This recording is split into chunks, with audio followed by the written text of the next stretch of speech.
menyatakan dengan pencemaran mikroplastik adalah kanser dan juga amnesia.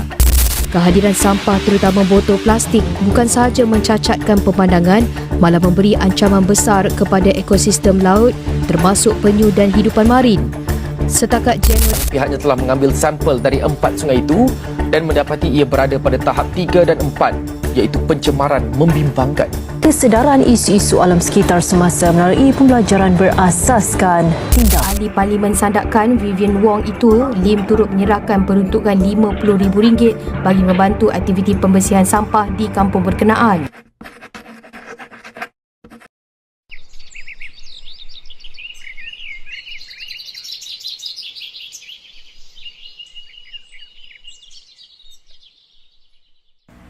Ish, panas je.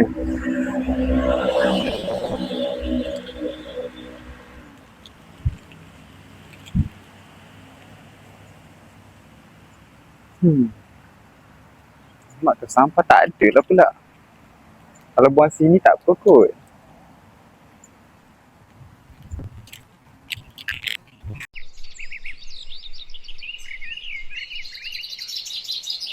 Hey, kenapa awak buang sampah ni merata-rata? Alah, satu tisu je. Bukan banyak pun. Sebab pemikiran macam awak ni lah, lama-lama tempat ni akan penuh dengan sampah. Betul ke boleh jadi masalah besar? Betul. Sampah yang awak buang ni boleh mencemarkan sungai, tanah, hutan dan boleh membahayakan haiwan, lagi-lagi haiwan yang berada dalam laut ataupun sungai. Tak pernah pula terfikir macam tu. Sebab itulah kita kena memahami kepentingan ekologi dan menjaga alam sekitar. Assalamualaikum dan salam sejahtera. Hari ini kami akan membentangkan tentang aplikasi falsafah sejahtera dalam ekologi. Sebelum tu, apakah yang dimaksudkan dengan ekologi? Ekologi ialah hubungan antara manusia, haiwan, tumbuhan dan alam sekitar. Semua komponen ini saling bergantung antara satu sama lain untuk mengekalkan keseimbangan kehidupan. Manakala, falsafah sejahtera pula menekankan kehidupan yang seimbang, harmoni dan bertanggungjawab. Ia bukan sahaja mementingkan kesejahteraan manusia, tetapi juga kesejahteraan alam sekitar. Oleh itu, manusia perlu menggunakan sumber alam secara bijak supaya generasi akan datang turut dapat menikmati manfaat yang sama.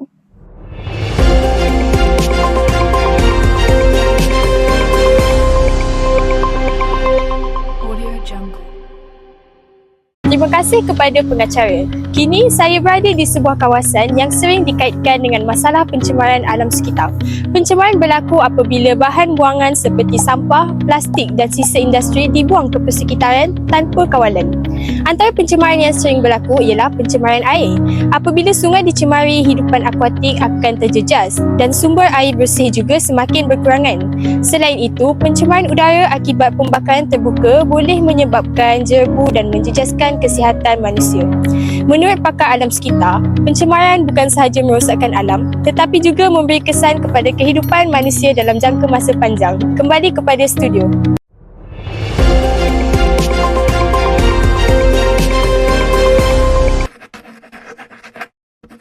Korang tengok tak berita tengah hari tadi? Sekarang saya mula faham bahawa tindakan kecil seperti membuang sampah merata-rata sebenarnya boleh memberi kesan yang besar terhadap alam sekitar. Betul, kadang-kadang kita fikir masalah alam sekitar ni berpunca daripada kilang ataupun syarikat-syarikat yang besar. Tetapi sebenarnya sikap individu juga memainkan peranan tau. Ya, kesedaran masyarakat sangat penting dalam usaha menjaga kebersihan ataupun kelestarian alam sekitar.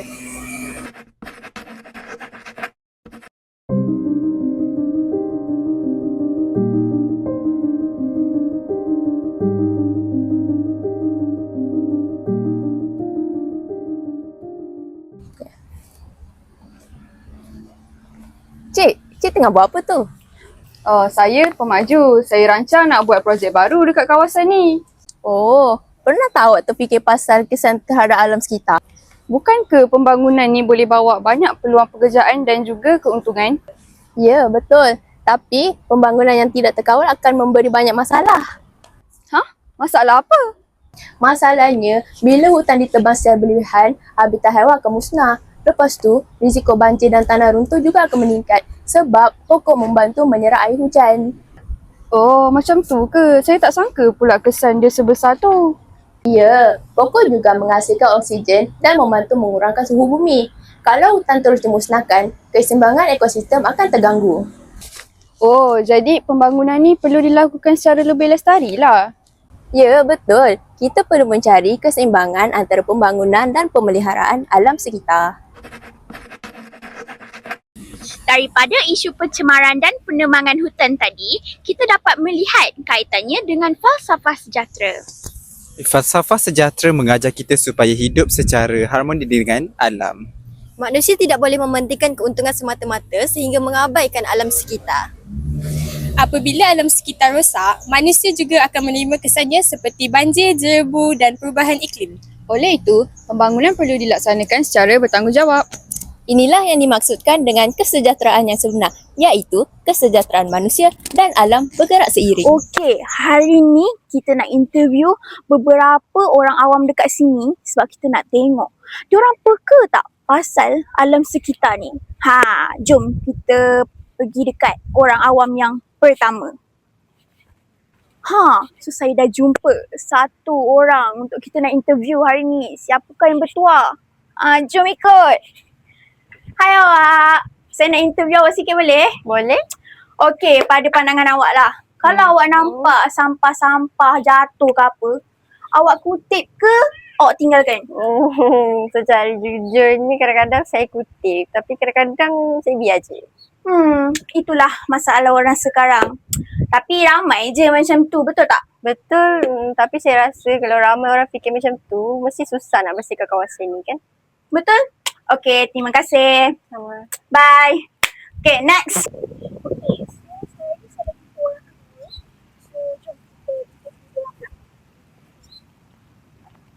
Hai, saya nak interview sikit boleh? Boleh? Kenapa? Okey, pada pandangan awak, apa pendapat awak? Awak rasa masyarakat Malaysia ni masih peka ke dengan alam sekitar? Pada pendapat saya lah, ada yang peka dan ada juga yang masih tak ambil serius lah tentang perkara ni.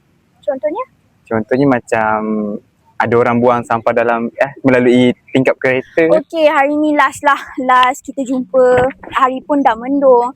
So saya ada terjumpa dekat taman ni. Ada terjumpa sekumpulan budak-budak. Kita tengoklah dia daripada mana yang tengah buat apa. Jom. Hai korang. Tengah buat apa tu? Hai, kita orang tengah buat assignment. Korang dari kolej mana? Kita orang daripada kolej Marabayu. Oh, okey. So, nak tanyalah sikit. Boleh, tanya apa tu? Korang macam dah interview tadi kan? Oh, sama ke? Okey. Kita orang kawan. Kita orang kawan. Okey, so saya nak tanyalah. Awak pernah tak join gotong royong? Bila tak pernah? Mestilah pernah. Masa? Sekolah dulu. Lepas sekolah? Allah je yang tahu. Ya, betul. Faham. Okeylah, awak pula. Kalau diberi pilihan, awak nak pembangunan yang banyak ke hutan yang banyak? Mestilah saya nak dua-dua. Boleh ke? Boleh. Kalau pembangunan tu dibuat secara lestari dan tak rosak ke alam. Bijak juga jawapan awak Biasa. Awak pernah buang sampah merata-rata tak? Tipu dah kalau saya cakap saya tak Pernah. Betul juga. Okeylah, sampai situ je interview saya buat kali ni. So, kita jumpa selepas ini. Jadi, apakah langkah untuk kita menjaga alam sekitar? Yang pertama, kita akan buang sampah ke tempat yang betul. Kedua, mengamalkan amalan kita semula. Yang ketiga, mengurangkan penggunaan plastik sekali guna. Keempat, menanam lebih banyak pokok dan menjaga kawasan hijau. Yang kelima, meningkatkan kesedaran masyarakat melalui pendidikan dan juga kempen alam sekitar. Walaupun langkah ini kelihatan kecil, tetapi ia memberi impak yang besar jika kita amalkan secara konsisten. Pada awal video tadi, saya menganggap bahawa membuang satu tisu itu bukanlah satu masalah yang besar. Namun selepas memahami konsep ekologi, kita sedar bahawa setiap tindakan punya kesan terhadap alam sekitar. Kembangan dan pencemaran hutan adalah antara cabaran utama yang perlu ditangani. Pembangunan memang penting, tetapi alam sekitar juga perlu dipelihara. Melalui falsafah sejahtera, kita dapat belajar bahawa kesejahteraan alam dan manusia tidak dapat dipisahkan. Sebagai generasi muda, marilah kita bersama-sama menjaga dan memelihara alam sekitar agar hidup sejahtera. Jaga Alam sekitar Tanggungjawab kita bersama. Apa dah ayat dia? Penebangan hutang tadi Cakap. Hello. Macam mana? Antara pembangunan dan pembeli. ia bukan sahaja mementing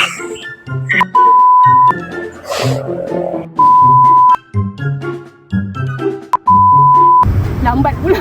Lambat sangat lambat.